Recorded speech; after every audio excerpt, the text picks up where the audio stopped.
Good morning, everyone. Welcome back to Getting Out of Bed with Micah, where I take you along with me on my journey as I grow in discipline through getting up early and starting my day off in a productive, successful way.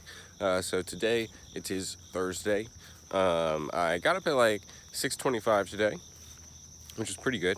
And then I proceeded to spend the next like 15 minutes sitting on my sofa, fighting with myself about just going back to sleep.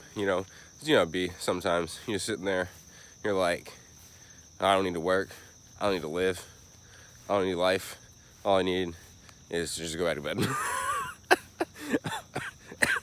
Sorry. But eventually, I managed to get up, come out and walk and everything. So yeah. Not the best start to the morning, but, you just pick up and move on and keep on rolling with it.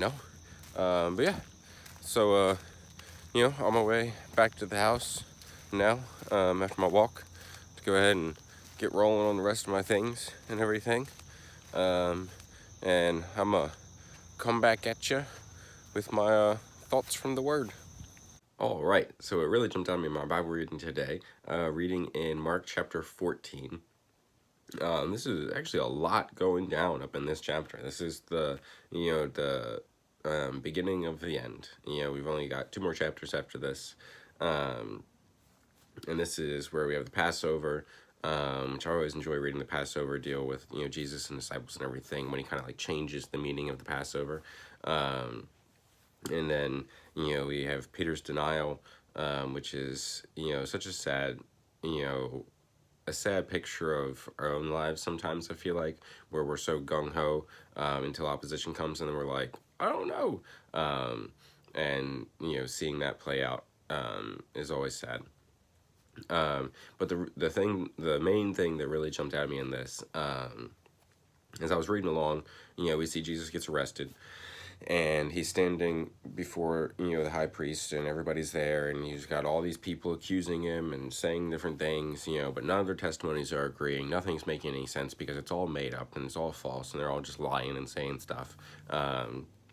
But they're lying and saying conflicting stuff, and so it's this whole thing. And it says that Jesus hasn't responded at all. And, the high priest is like, aren't you going to say something? And he still doesn't say a word. And then finally, the high priest asks him and says, are you the Christ? And, and it kind of hit me like what must have been going through Jesus' head at this point, because it's kind of one of those moments, that you have in life where if you say this thing, what it's going to do. Like, that if you do this thing or if you say this thing, what it's going to instigate and what's going to happen. And I feel like this is where Jesus is at this point. Like, he knows, standing there, that there's not enough evidence against him, that the false testimonies that have been conflicting will not hold up. And if he remains silent, then they have nothing on him. Absolutely nothing. And so he sits there, and with all of this running through his mind, in this moment, he decides, yes, I will do this, because I love them enough to do it. And he responds, and he says, I am he, and you will see the Son of Man sitting at the right hand of the Mighty One and coming on the clouds of heaven. And in that moment, he decided, I love humanity enough to give my life for them, to give everything that I am. He knew the pain that was about to come. He knew the suffering that he was going to have to endure. He was just in the garden, and had his whole deal of, if possible, let this cup pass from me, but nevertheless, not my will, but your will be done in my life. And in this moment, he chose to make that reality. It's real easy to, before you get there, before this moment where that this shifts the balance, to say, oh yeah, I surrender, I want to live in purpose, and it's not about my life, it's not about my will, I surrender my will to God and everything. But these moments, these are the ones that define, whether we're actually about this or not, whether we're actually surrendered or not, whether we actually want to live for Jesus, for God or not.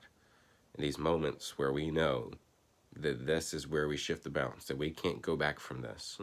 And in this moment, Jesus chose us.